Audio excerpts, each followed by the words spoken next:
Welcome back to Curse, Code, and Crown, a live play Dungeons & Dragons 5th edition podcast featuring a fully original world and campaign. I am the wizard Cronox, observer of time. Curse, Code, and Crown features our regular voiceover artists and improvisers, Laura Elizabeth as a new character, Tyler Hewitt as Makka Deathcap, and Ryan LaPlante as Duncan Danno, alongside our dungeon master, the incredible Tom McGee. So get ready for an adventure including thrills, chills, and hope for a brighter tomorrow. It's time for Curse, Code, and Crown!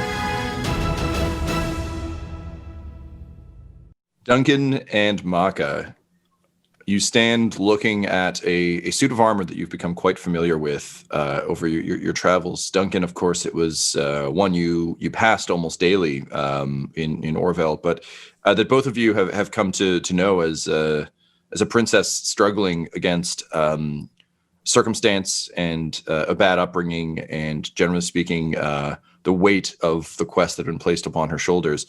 But that armor is no longer home to Gwendolyn, Princess of Orville. No, my friends. It's home to Karen. So the two of you are facing down Karen. The armor kind of tilts its head, kicks out its hip a bit, and says, wow, it is much different having legs. Gwendolyn? Yes. Good. You Duncan will different. Already be like walking sideways to circle around so that Karen can't run. Mm-hmm. Like, so where's the princess? Last I saw, she was driving this big suit of armor that I must say I think is very fetching towards the big monster thing, and then she like fell a really long way. And now she's gone. I'm like really broken up about it. Now, here's where my concern comes in, Karen. I don't mind being altogether probably too honest with you. The last time someone who was not the princess was inside that body, they'd taken it by force. So I'm afraid I'm going to have to ask you to leave it so the princess can come back. Yes. Okay, like, I'm totally with you. That seems like a really nice thing to do. And she is my bestie. So, like, if I could do that, I would. But she is gone. She's not here anymore. It's just me in this armor. This is tremendously confusing. Okay, look, I know it's kind of confusing because of all the, like, spiritual stuff, but I'm pretty sure, and she, like, leans in as though she's whispering in your ear. She's like, I'm pretty sure her, like, soul is gone. Like, I think she crossed over. I don't want to sound too disrespectful, but I'm not entirely sure that you're a reliable expert on how this plays out. Makka, we needed to go somewhere in terms of dealing with the armor. Some sort of dwarf city. Karen, how would you like to join us on a journey to go learn more about your new body? That would be really great. I feel really bad that I'm the only one left. Like, I feel like she, like, protected me when we fell, and that was, like, super cool of her. So, yeah, let's go find out about the armor, and, like, I don't know, maybe we can improve it or something, you know? We can make, like, some respectful symbols on it or something to, like, show that we loved her. Or we could try to get the princess back. Like, Duncan is just... I think in his brain, he's reasonably sure that Karen has stolen the body and that the princess might be able to be brought back, but he can't believe he has to ask this fucking horrible person to, like, stay on the team for a bit. He is just not having a good time at all. And he's just, I think it's like the sentence trails off, and then he's just like looking to try to figure out which way he's supposed to go, as though he could see a dwarf city, but just lost, frustrated, scattered. How is Tyler? How is Makka doing with all of this? I feel like he would probably have a much different take on it than this is a trick. I must, I must suspect. It was extremely novel to Makka that a soul or life force could inhabit like a non-biological vessel. And so I think he would ask. He would say, Duncan, this armor is integral to your people's history and culture. Yes. That is correct. It's as close as a holy relic to Lady Justice as exists. Are there any stories that would help to explain what is going on right now that your people may have shared or passed down?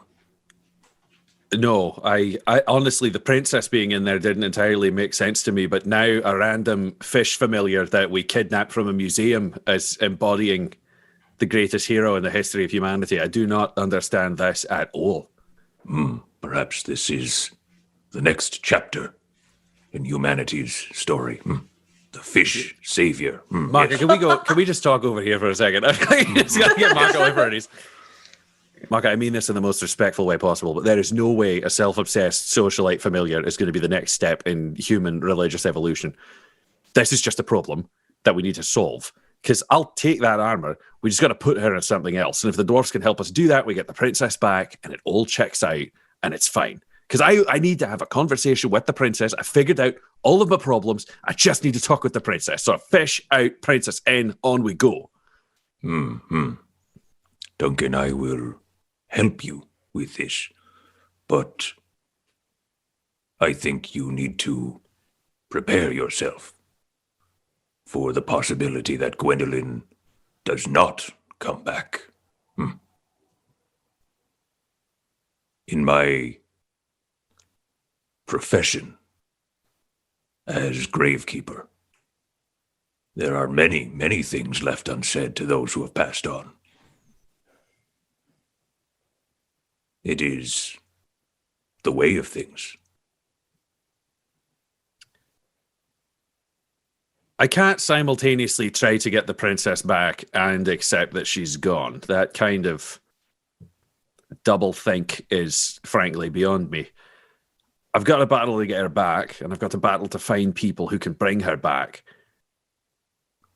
That's the setup. When she's gone, nothing makes sense on the scale of things. I need to bring her back. I need to bring her back. He says, and then just like goes and like, they don't really have gear. Do we have anything? I think it's just us standing here. He like looks around as though he has a cart he should climb on or something, but there isn't one. I think the cart stayed in like the Badlands and was just completely raided. Yeah. So Makka will grunt and just say, I will help you on your quest, Duncan. I will accompany you and Karen to the dwarven city. Excellent. I stand by my oaths to you and Jassy as well. We will solve all of these problems because it seems that they're all related with these damn Senkai, whatever. Just so. Yes, just so. Tom, does Makka being someone who's lived on the surface, albeit kind of exclusively on his little island in Bleen, does he know anything about where the dwarves would live? I think it'd be safe to say that you have a rough sense of where to go from your time in the Shadowlands. This was definitely something that was, I think, discussed enough that you would have a general sense. You don't have a specific location, but if you just start walking that way, you'll definitely make it. Actually, I have a follow-up question. Did we retain our flying brooms, and do they still have the magic to let us fly? Oh, nice try, homie. No, you sure as shit didn't. All right, cool. But I appreciate the hustle, and I respect it. I think Makka doesn't understand quite yet, so he does take out his mop and straddles it, expecting to like, he'll say like, and so we take flight. And just like nothing happens. And he's like, and he just like drops it on the ground because he doesn't. I think that's more of a Shadowlands thing than anything else. So he doesn't need a mop for its typical use, so he'll just leave that by the road. Okay, excellent. So the only other person I think we need to hear from through all this is Gwen. You have just watched Karen say all of this from your new home in her shoulder, and to your horror, you realize they can't hear anything you're saying. It seems only Karen can. Duncan? Makka? Karen, what the bloody hell just happened? Oh, I think you died. Yeah. And obviously she's just saying this mentally. I was to about you. to say, it's not out loud. Yeah. Yeah. She's like, you died because you are really bad at jumping. So Listen here. Okay, I've already died once, and I got put into a suit of armor, so I can't die again. Well, okay, call it what you will. I'm no philosopher, but pretty sure I'm in the body now, and you live in my shoulder. So, have fun there. We were just the other way around. Yeah, life's a bitch. Did you do this? Yeah. What? Bye. And then the Karen Armor starts walking, just happily striding along behind Duncan and Makka.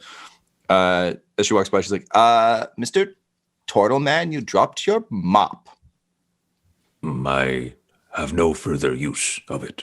You may keep it if you wish. No, that's okay. I just wanted to make sure you didn't lose it if it was valuable to you. I want to be a valued member of the team like Gwendolyn was. Gwenny always said that, she thought I would make a really good addition to the team. And in fact, her dying words were, watch out for them and take care of them. So that's what I'm going to do, okay? Duncan in his head is like, well, that was clearly a lie.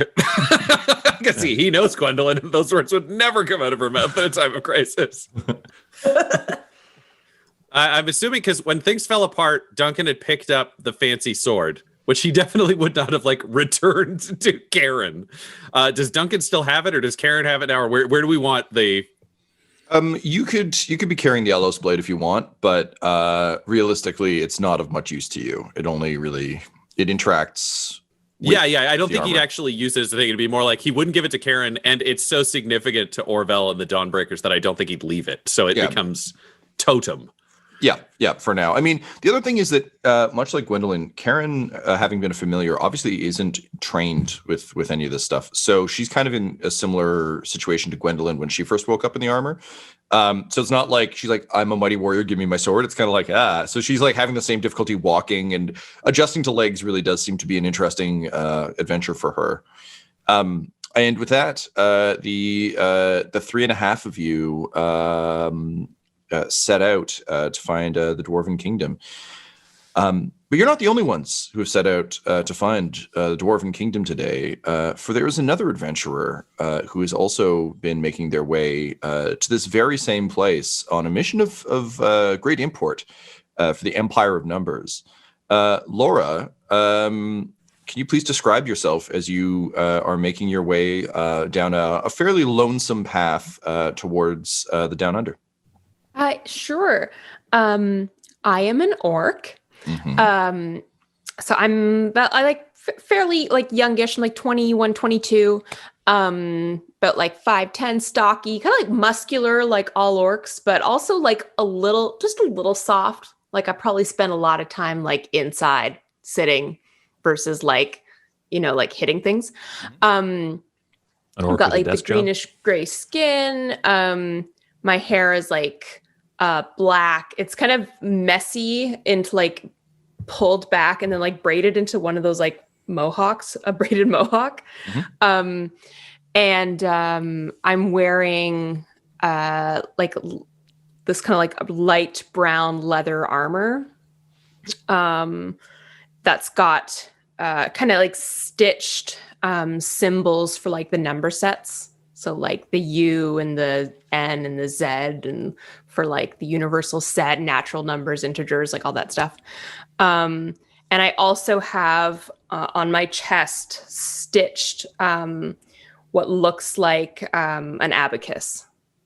And I also have tattoos on my cheeks. So on my right cheek, it says Kuare, and on the other side, it says Ergo. And that's what I look like. I was going to say, if you had to do a celebrity casting, just because some of our brains work that way. I know. I couldn't think of anyone that looks like her. Who embodies the spirit of the Jennifer person. Garner have Kuare and Ergo tattooed on her face? I thought that was what you were going for.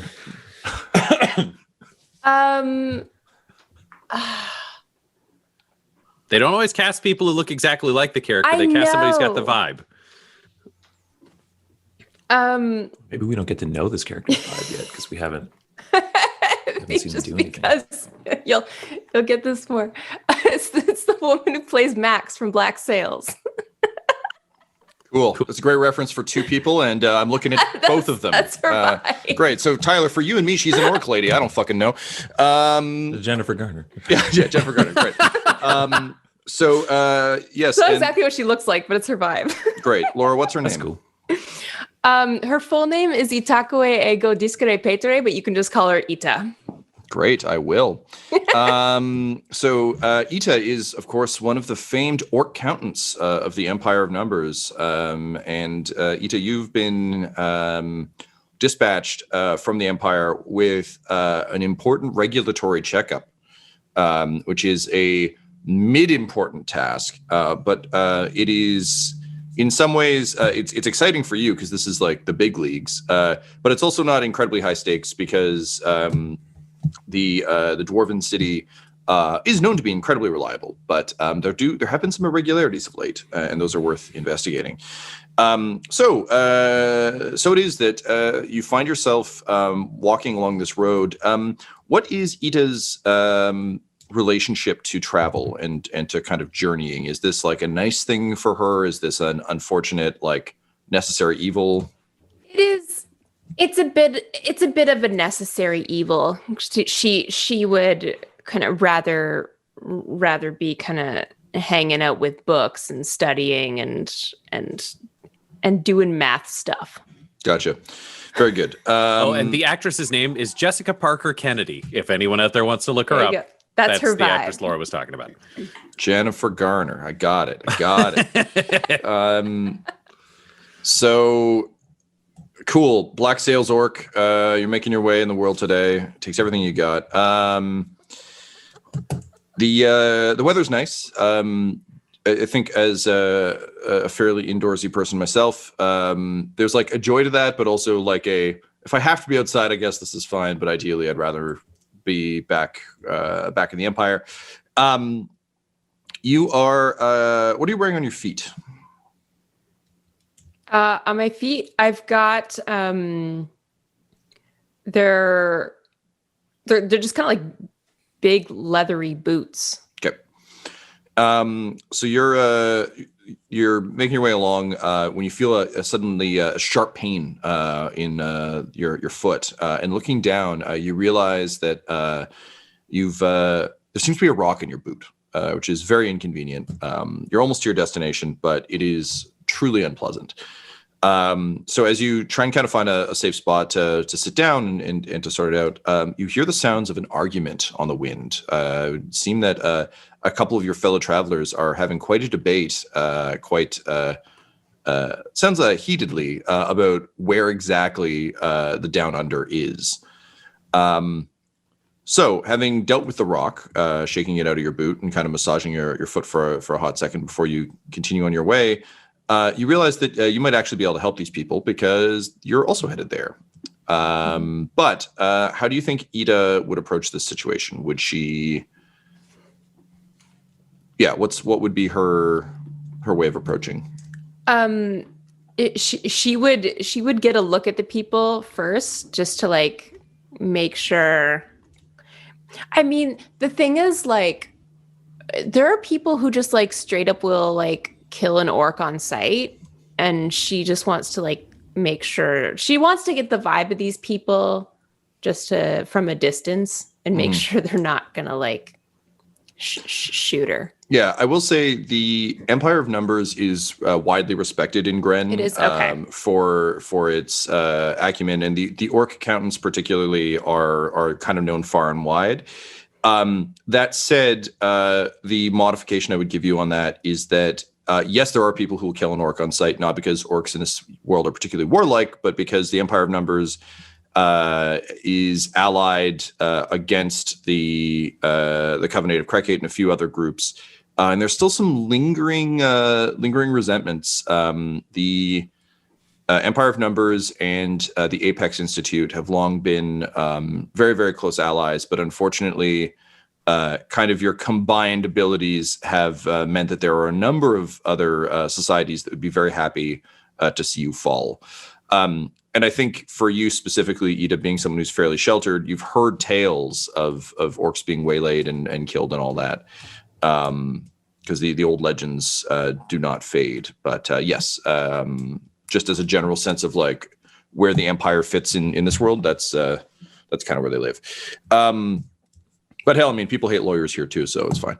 Can you roll me a stealth check, please? I can. Meanwhile, while you're doing that, Duncan and Makka, the two of you and Karen, have been wandering for 3 days now, near where you thought the Dwarven Kingdom would be. Now, you've been through a lot together, so this wouldn't normally be as much of an issue, but if Gwendolyn was a problem in the armor, Karen is a real problem in the armor. Ryan, do you think Duncan would it all be like quiet seething stuff, or would this have kind of come to a head? At this point, she's just folded, like she's standing there with her arms folded, and it's like, I refuse to go anywhere until we determine where we're going. This is ridiculous. You guys are bad adventurers. You're going to the Dwarven City, the Dwarven Kingdom. Yeah, that's what I want to do. Yes, it is where we are going. But we haven't found it. I feel like Duncan has become he's realized that Makka is the reasonable parent, and Duncan will easily become the man who yells. So he's just trying to let the unstoppable force hit the immovable object of like, where are we going? To the dwarves? And he's like, if I don't talk, this will literally go forever. Right. Okay, so we'll say that's kind of where Ita finds you. Duncan, I feel like you kind of always passively worry that people might be trying to ambush you. So can you roll me a perception check, please? I guess we could probably go with passive perception, but fuck it. Either way, it's a bad roll. I rolled a 6. The passive is 11. He's not actually that perceptive. And Laura, what did you get? 4. Yay! That's my boy. He can spot a lawyer at a mile away. Yes. So, Ida, you sneak up in what you think is well, exactly. It's like I like to imagine it's like someone like sneaking around in robes, where it's just like, I'm stealthy. It's like, you can't be in that outfit. This is ridiculous. But sure enough, Duncan, you spy an orc. Just kind of like peeking up and around. Now, of course, you haven't met an orc before, but you've certainly read about them. And this one doesn't look like, but has the general vibe of some lady from Black Sails. And you're like, yeah. But yes, you see an orc desperately trying to be stealthy while being incredibly visible, possibly doing the tree peek around a far too small tree. 100%. What do you do? I think Duncan would let the other two keep arguing, and then just basically unholster Mr. Bang under cover of the cape and just wait for the orc to approach. Like, let the orc think it's got the drop, and then see what happens. Okay. So for the first time, he doesn't have anyone he's actively bodyguarding other than a suit of armor that has Karen in it. But it's not like, Halt who goes here, meet the princess. Like, there's a fucking fish woman in a tin can, according to anyone down here. Great. So Ida, you and sorry, Ryan, you're doing this stealthily, right? You're just like drawing the gun and keeping it under your. These are strange creatures indeed, Ida. You would recognize Makka as a turtle of Bleen. But it would seem there's also a human of Orvel, which is incredibly strange and certainly not someone you wouldn't have met humans, I think, at all in your life. The general vibe with the Empire numbers is that like they're very much, and the Apex Institute shares this opinion. Orvel is a convenient nuisance, if that makes any sense. It as was kind of outlined in the treaties, like it was a convenient way to get the humans kind of off everyone's back. But it's also like you're just very content for them to just kind of be over there in their corner. That's the ideal situation. So very strange to see one of these savage and warlike creatures wandering around wearing incredibly strange, very impractical clothing. However, you upon looking at the armor, you do recognize, of course, that you're headed in the right direction. Know that these people are also headed in the right direction, because it definitely looks like the armor is made of emulium, and this is definitely a suit of armor that has been produced by the dwarves. So perhaps it's a technical issue. Perhaps some services required. Yeah, got to get that warranty going. But yes, the turtle and the suit of armor seem to be, whoever is in the suit of armor, seem to be having a very circular conversation that I think you can appreciate from a logical level, in that they are both technically correct. Neither of them is technically wrong, but the conversation is not, it is impossible for this conversation to advance. right. So I just kind of peek around the tree and I say, hello, it seems that your friends are not proficient in the art of rhetoric. Are you talking to, like, is it loud so everyone hears it? Is it just to me? It is to you. Okay. Well, you're not wrong. It's nice to meet you. I'm Duncan Danno, first captain of the Dawnbreakers, and you are. And while he's saying this, it's just like, it's that neat little, like, under the cape, just flip the thing around and reholster the pistol, because this seems like a decent human or decent orcish being. I'm really glad you didn't shoot her in the head. That would have made the session real fucking weird. I say, hello, I am Ita. Well, it's nice to meet you, Ita. I've got a question for you. Do you happen to know where the Down Under is? This is why I approached you, because I heard the arguing, and I am also going to the Down Under. Well, could we perhaps journey with you? Yes. All right, well, this would you be, don't have to this would hide. be acceptable. Yeah, you don't have to hide behind the tree anymore. You could step out and I'll introduce you to the others. Makka, Karen, we Makka found... turns around and is like, Duncan. I found someone who we've knows been where the ambushed. Down Under is. I mean, more accurately, she sort of found us. But this is Ita, is it? Well, that is not my full name, but my name is very difficult for some people, so you may call me Ita. Ita, that's so pretty. My name's Karen, and these are my friends. I'm kind of like their protector, but also their princess. You are a princess. I did not think that princesses wear the armor. Usually the people around them wear the armor. You know what? This is going to be a long story. Maybe we should go over this while we walk towards the Down Under. And I imagine, like, as they start trudging, he just has a moment to be like, all right, so do you know anything about the Dawnbreakers? Would I? No. I mean, like, no, I don't think so. I don't think I would have any reason to. No, this is, I think, like, for your society, the Dawnbreakers would be like an old, like, Celtic myth about a local band of warriors. Like, we would know in broad strokes, but like it would be so specific and weird that no. Now you would probably know about the Dawnbreaker, like Amala Kinsaleris, only in that she's like an important historical figure. But it'd be like, I don't know, an obscure European war hero in World War II. Where you're just like, oh yeah, that's a name of someone who was in that big fight a long time ago. But yeah. Also, the whole Necrotis conflict, even though it you know, the scars are still very present today, is long enough ago that I think, like, to put it in kind of modern terms, you're like a kid who was born after 9/11, where it's like World War I seems so fucking far away, and like World War II kind of seems impossible to understand, but like Age of Terror you kind of get. Like it's a conflict you're aware of, but it seems so ancient and distant that, like, oh, cool, all right, yeah, fine. So Duncan would probably be excited by that. I won't actually go through the whole story, but he would basically go through Amalek and Solaris, the founding of Orville, the purpose of the Dawnbreakers, their glorious history, how the kingdom sort of started to fall into a toilet because he lacks tact and isn't a diplomat. Then the fall through the sky, taken over by the Sinkai. He'd literally walk through the whole adventure that they'd gone on thus far and then explain it like Karen is not the princess. Would he also take time to explain that we can join our Patreon, patreon.com/dumdumsdice? Like, I feel like we're getting a recap, and I'm really into it. If you're going to listen to all the seasons today, Ida, it's important to know. Yeah. And you can buy merch. What is Redbubble? Yeah. It's a spell. Maka has it. You don't want to know what it does.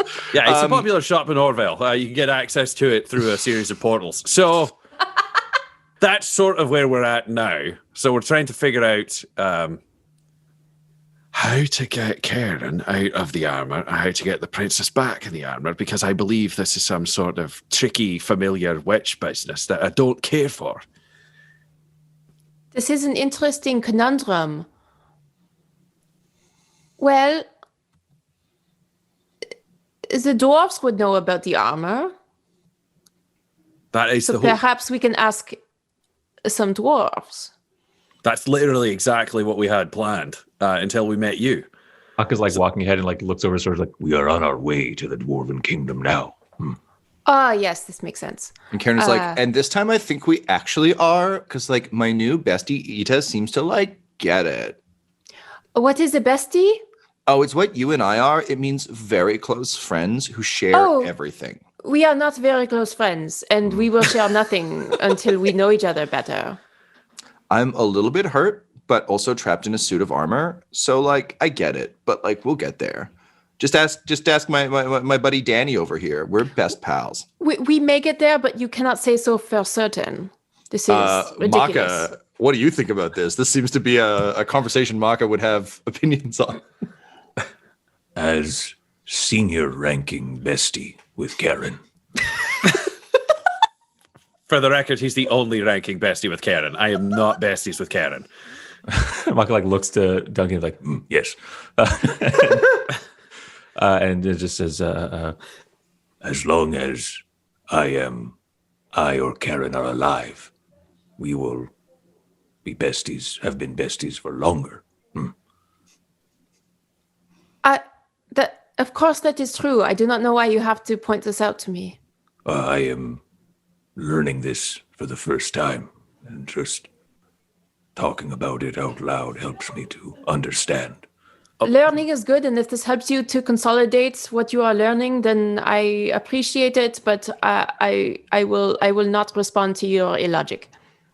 Shall we proceed? To be clear, Yes. Maka, you're not necessarily someone's best friend just because they declare that you're their best friend. As you've seen from Ita, it's actually sort of a voluntary thing that happens over time. It's not something that instantaneously appears.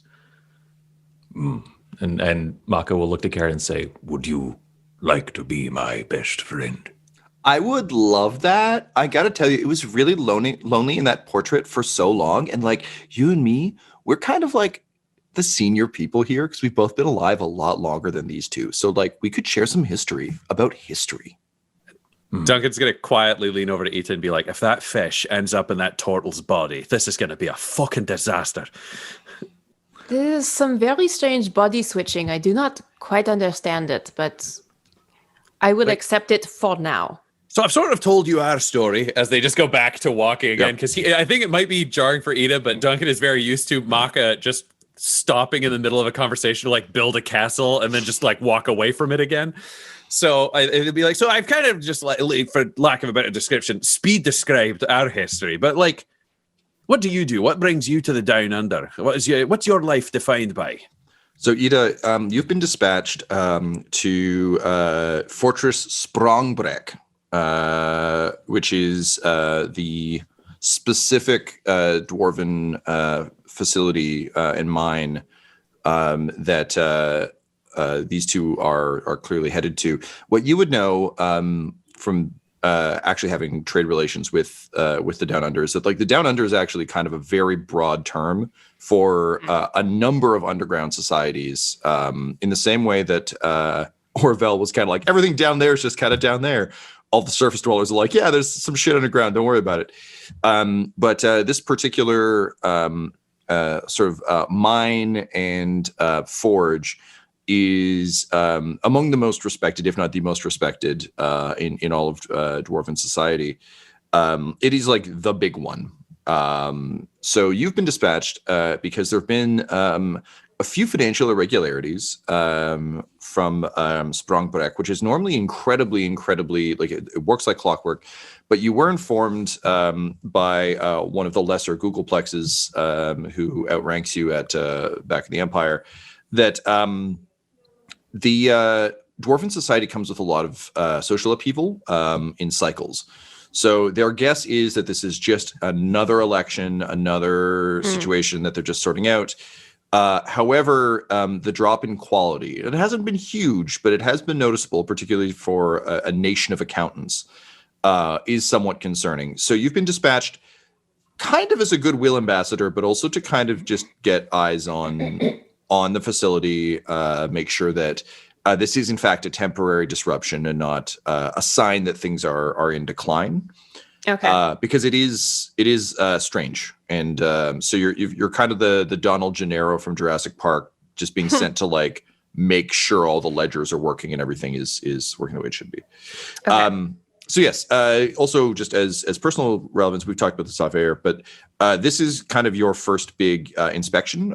This is one of the main duties of orc accountants is to make sure that everything is up to snuff. And it's one thing to pour over reports, which is what you have been doing, but it's a little bit like dispatching like a crime scene analyst from the lab, where it's like, no, but we really just got to take a look at your books and like make sure this is all kosher. So this is actually a pretty big deal, and this is kind of the show, as it were, for an orc accountant, is to actually get to go explore. And I think for you, it'll also be exciting to observe these processes on the ground rather than just forensically through receipts and invoices and that sort of thing. Oats. So you convey that. I'm not sure how much of that you would convey to them, but I assume you convey. I have nothing to hide, so I would Great. convey all of that. So the piece I need from you then, Laura, is how does Ida feel about all this? Well, Ida's been studying a long time. This is honestly, she'd kind of like to be getting on with her doctorate.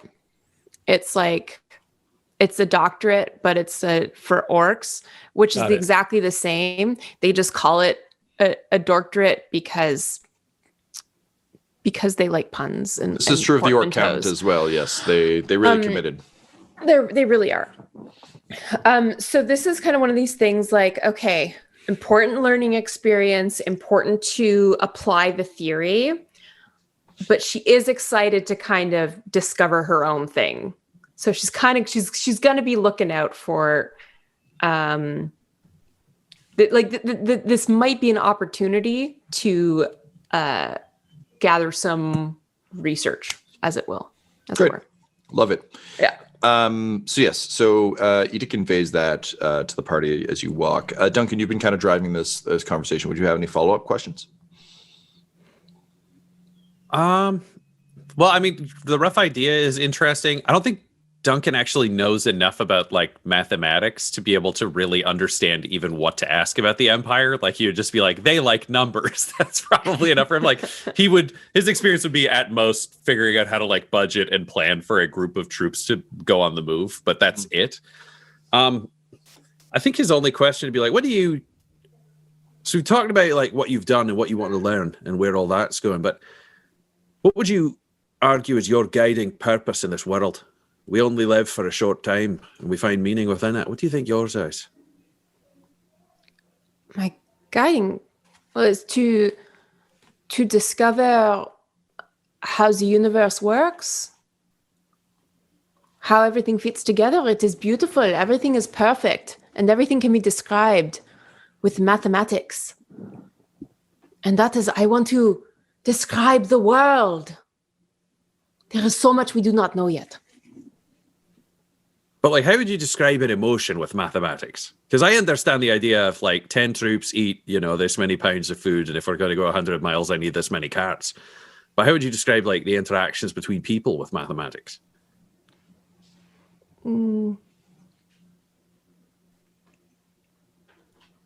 There is everything. I mean, you can start from the simplest, one person interacting with one other person is two people interacting. You have addition. And then you look at their body language and they make different geometries which express different emotions. It is all mathematics. So if you put one person and another person together, you get one baby. But isn't that technically a breach of 1 + 1 = 2?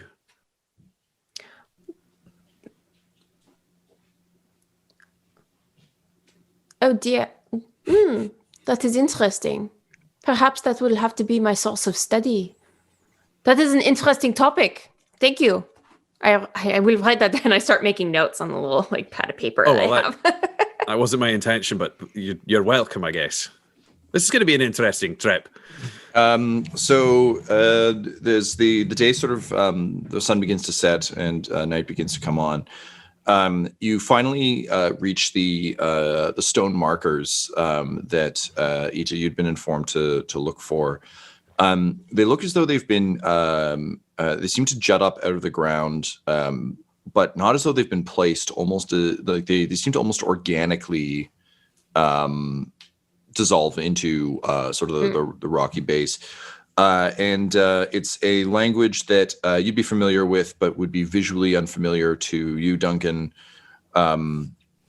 But to your eye, it definitely. Although, no, sorry, Ryan, you said you spent a bunch of time studying Dwarven and dwarves. Yeah, I could speak it, but it would also be they'd be records from pre-Orville, so I might not know much about the modern dwarf setup. Totally fair.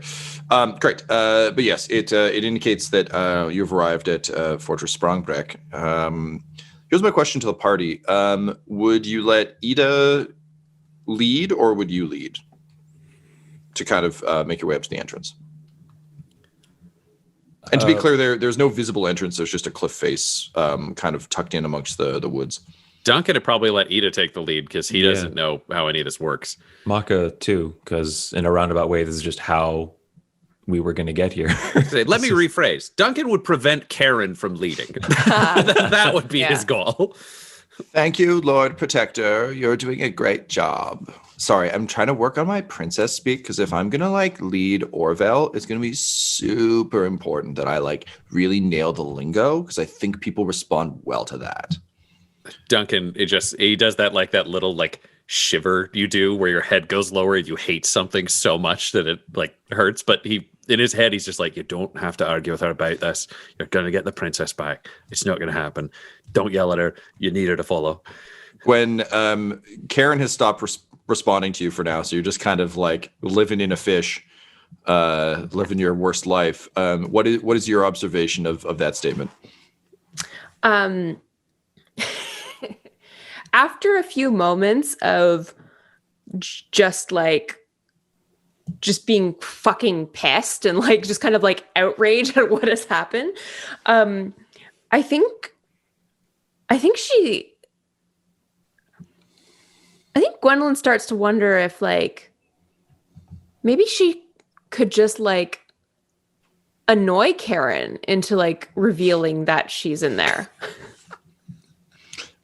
I hesitate to ask, but what does that look like?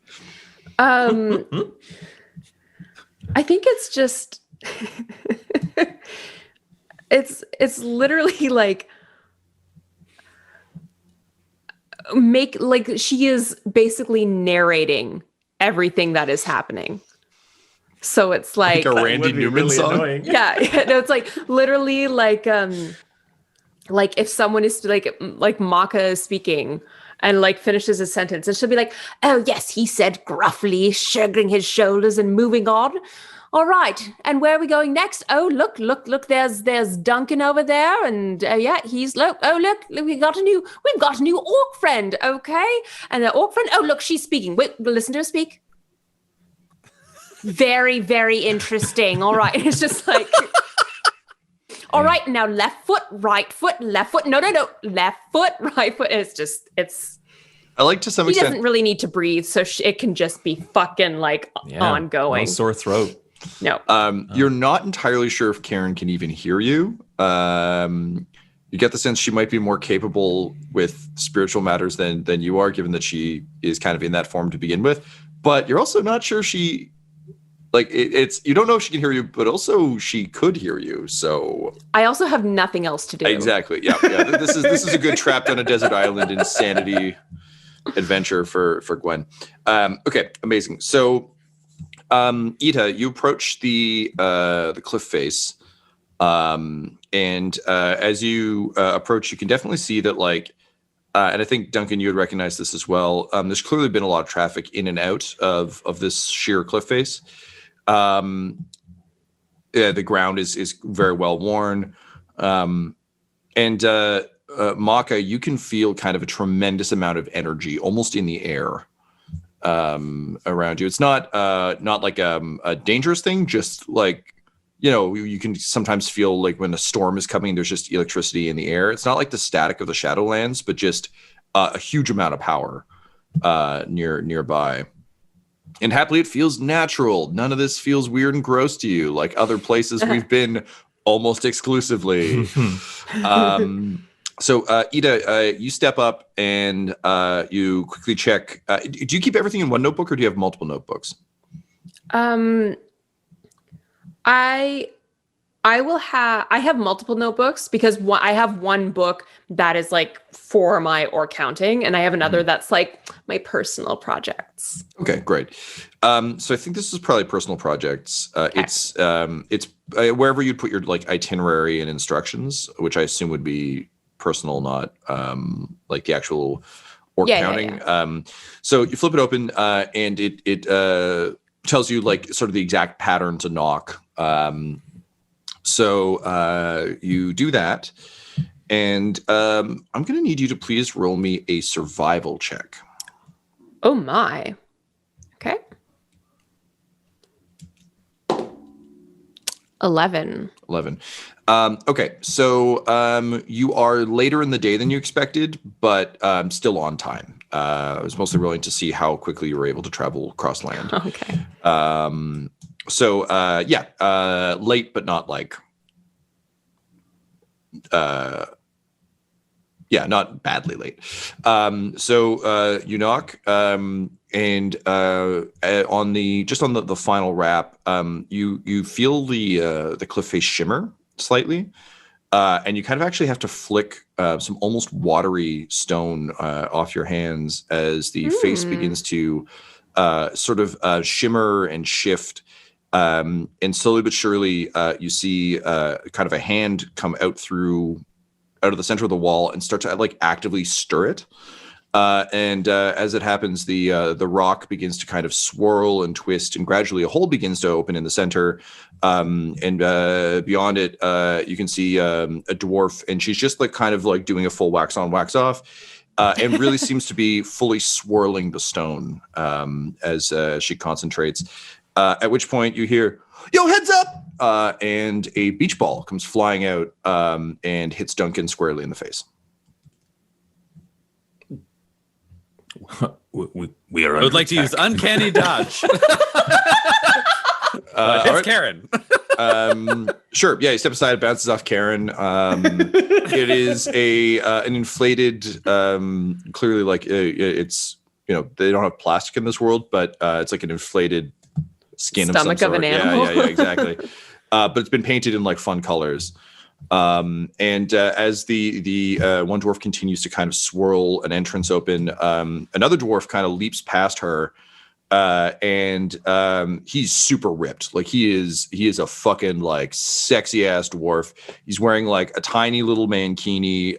He's got sunglasses on the front and back of his head. And he's got like a puka necklace, and he's just like, hey, sorry guys, looks like the ball got away from us. Welcome. Hey, yeah, all right, sorry. And he walks by. He's like, Sandra, you're doing a great job. That's some good some good stonework there. All right, see you later, guys. All right, bye. And he goes running back in. He also reeks of booze. Like just you can. Did he get the ball, or did he just come up? He did. Yeah. He grabbed the ball and went. Like, hey guys, hey! And just left. Enjoy the ball. You guys are cool. Bye. So a moment later, Sandra finishes the crafting of the door, and she just kind of.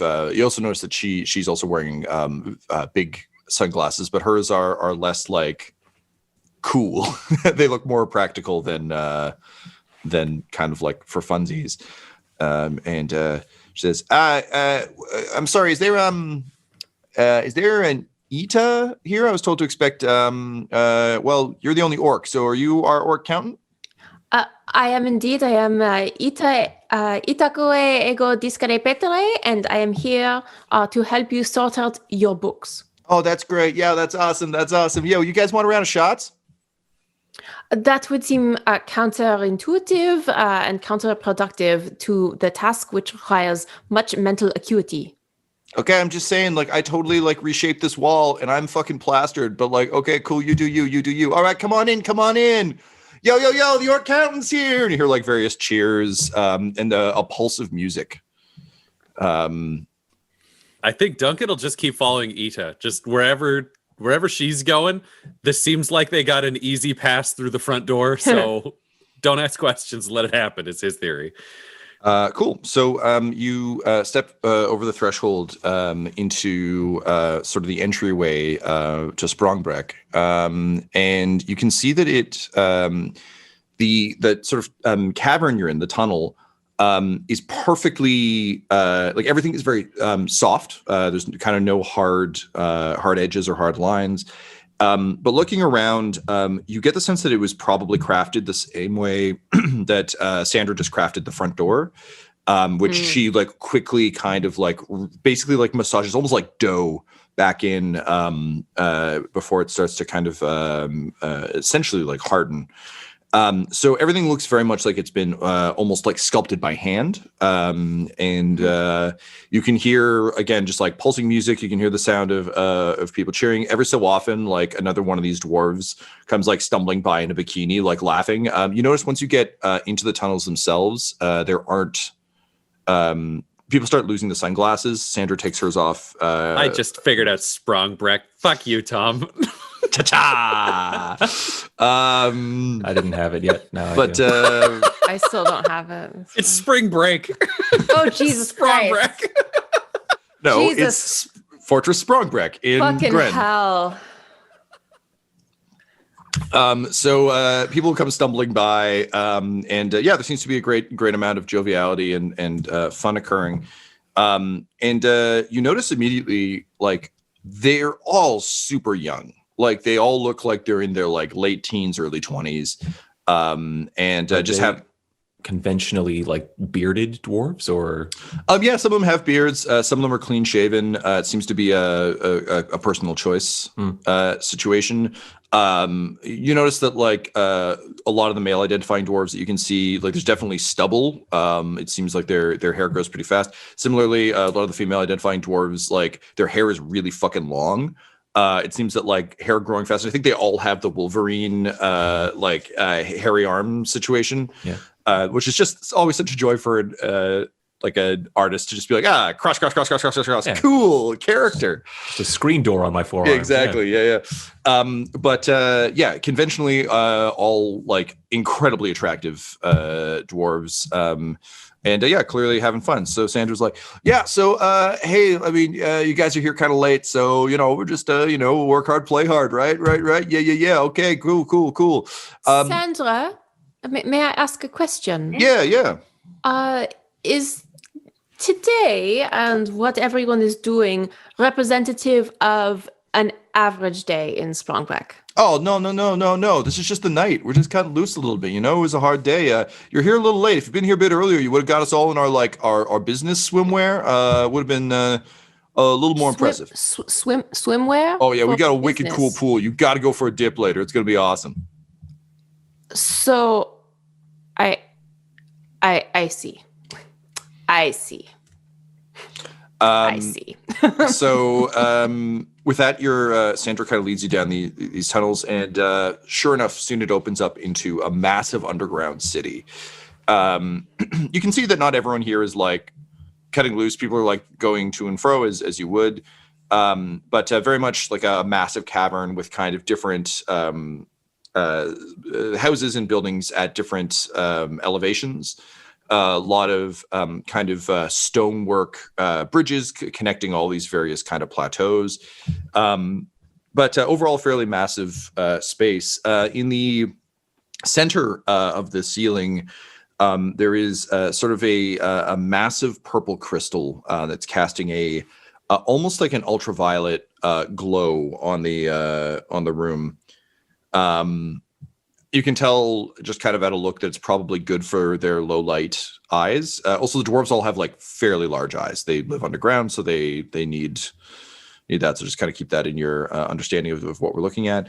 So Sandra says, yeah, so like, again, you kind of got us off hours, but don't worry, everything will be great for you tomorrow. We've got some guest quarters set up. For one, who are these guys? I have been traveling with them for a few hours. Perhaps they can introduce themselves. I do not know them very well. It's a pleasure to meet you, Sandra. My name is Duncan Danno, first captain of the Dawnbreakers, and this is Makka Deathcap of the Turtles of Bleen, and this is Karen, a fish familiar trapped inside a suit of armor. I was wondering... With that, she kind of like looks at the armor, and I think you guys tend to put her in a cloak when she's like out and about, right? I have a cloak that we have put on Gwendolyn before, yeah. Before, yeah. Would you have put it on her when she's Karen or no? I don't think we would have thinking bothered. is like the armor was made here, so why? Yeah. So I did. Sandra actually kind of like takes in the armor for the first time, and kind of like does that like blinking thing people who are incredulous do in movies, but not in real life. And she's just like, well, yeah, exactly, Tyler. Thank you.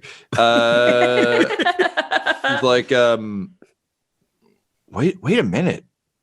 This is some wicked fine armor. Wow. Wait, this came from here. Correct. We're hoping to find an expert in the Emulium armor who could help us understand perhaps soul bonding between the living and the armor. Oh, yeah. Soul bond. Yeah. I mean, look, we aren't really allowed to talk about that, but yeah, I can set you up with the president tomorrow. I mean, she's got to talk to Sandra first, but yeah, President Nagata would be happy to chat with you guys, I'm sure. It's a little bit above my pay grade. I'm just, I'm the door crafter for the night. So, but yeah, we can hook you up with that tomorrow. In the meantime, I guess, do you guys mind sharing a room? I do not mind. There would be no objections, but that's really a question for Ita, as it was originally her room. As long as everyone can be very quiet in their sleep. Yes. Yes? Yeah, I'm quiet at all times because I'm trying not to get murdered. Then I this will don't be know acceptable. what sleep is. Is that where people like close their eyes and don't move for a bit but aren't dead? That is correct. Okay, I don't do that, so I'll be great. Like a good bestie. You would be will quiet? Be silent, yes. I mean, like, I don't sleep, so sure. This is about as good an answer as you're going to get out of Karen. All right. I may have to remove you from the room if you disrupt my sleep cycle. Sandra's like, okay, this seems more like a you problem now than a me problem. So, hey, one sec, let me just make you up some beds. So she walks in, and she just like walks over and very crudely shoves the stone bed she'd formed out of the ground back into the ground. And then she kind of like dusts her hands and starts like very quickly and rather adeptly like crafting stone beds. They're all much smaller and less grand, but basically just reshaping the room to roughly to your liking. She says, okay, so I'm going to leave you here for tonight. If you need anything, you can ring the bell by the door. We'll have someone swing by with something. I got to go back to the front door because that's kind of my job tonight. Got to make sure the guys with the ball don't get it knocked out of there. Am I right? If they lose that thing, there's going to be hell to pay. All right. Well, you guys have a good night, and we'll send someone by in the morning. And welcome to Sprangbrekh. You mean Sprangbrekh? Whatever you want, and off she goes. All right. So looking around the room, Tom, is there a chair? She did not make a chair. She only made the three beds. Think of these as like kind of big stone Slabs kind of thing? slabs, but with like an indentation in the middle. Almost think like almost a very shallow bathtub kind of situation. So enough that it actually does look fairly comfortable, as a stone bed would go. But yeah, so no, there are three of those, and I don't think she'd make anything for the armor because that's not really their deal. And I'm imagining there are no windows. No. Perfect. And Duncan will say, all right, so we've got three beds. It's only right that the princess, our new Princess Karen, takes one of the beds. So I'll sleep leaning against the door to make sure no one goes in or out without us being aware. Danny, that's so nice. You're welcome. Makka climbs onto a slab and goes to sleep. I will also sleep because that is prudent. So Ita, having successfully arrived at Fortress Sprangbrekh, having made some new allies, you're excited to hear that the president herself will be swinging by, and that so far things seem to be going roughly according to plan. You've made some allies, at least for the moment, and now it's just time to figure out what the fuck is going on in Sprangbrekh. And by the dim purple light of the small overhead crystal, Ida, you make the appropriate notes and you settle into sleep. Duncan, I assume you are not sleeping. Duncan, he'll see what Karen's doing for a bit. He has to sleep. There's no way he'll be useful tomorrow if he doesn't. But he's literally planning on sleeping pressed up against the door so Karen can't leave. Like that, it's more so Karen prevention than it is any fear of attack. Yeah, Karen kind of like curls up like a dog a bit because that's kind of how she used to sleep in the painting. So she's like a weird little like kind of adorable donut of armor.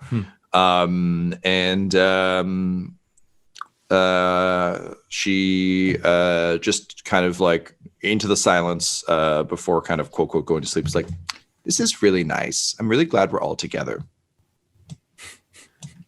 Duncan won't say anything. And Makka's asleep.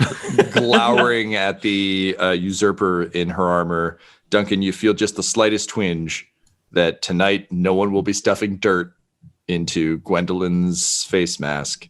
And with that, you fall into an uneasy slumber.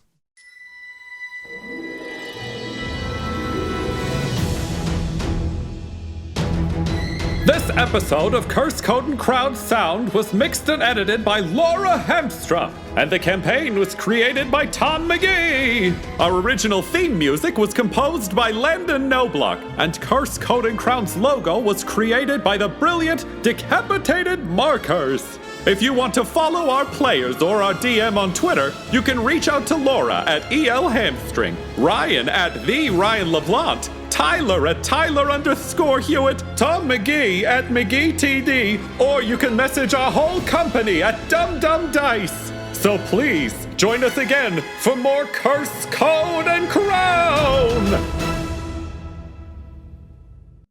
Dum Dums and Dice has to give a special thank you to the supreme beings of our Patreon at this time: Christian Menicola, Long, the Half-Blind Prophet, James Cuellar, Charles Grams, Christopher Little, Sue One, George Dolby, One True Artistry, Orion Birchfield, Lord of Bradovic, Noel Lewis, Scott Garland, Anthony Griffin, Chet Awesome Laser, Jordan Neesmith, Benjamin V, Gavin and Abby McDonald, Taryn Hefner, and Jill and Noel LaPlante. If you want your name to be added to this list, you can join our Patreon too at patreon.com/dumdumdice. Thanks to them, and a little bit of thanks to you.